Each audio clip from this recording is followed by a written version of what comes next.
Okay, so I'm holding my phone, and this is a little bit tricky because I'm trying to hold the phone while I do this. But for anyone who doesn't know how to stencil, excuse the lighting in here, but you should be using a stencil brush. Now, I didn't have this, but do you see how my brush is kind of flat? If you don't use a brush that's flat, then the point to your brushes hold a lot more paint. So stencil brushes are flatter and they hold less paint. And that's really what you want. So if you see here how I started dabbing, when I first, so what I'll do is I will take my paint here, take a bit of paint, then I dab a bit of it off, okay?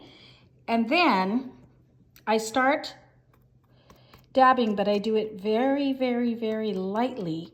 And as I get less on my brush, once my brush is almost empty, I'll be able to start pressing a little bit harder. But at first, I just do a little, and it seems like, wow, this will take forever, but it really doesn't. It goes pretty quickly when you just dab, dab, dab, dab, dab.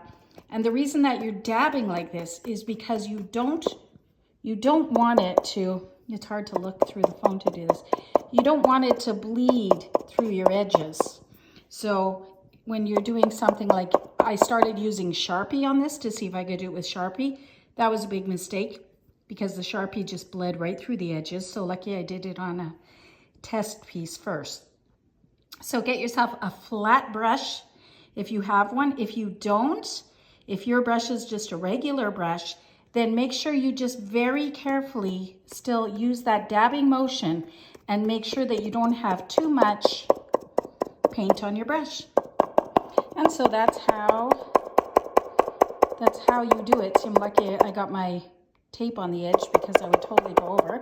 It's hard to do this and hold the phone at the same time, but hope you like my little stenciling tutorial.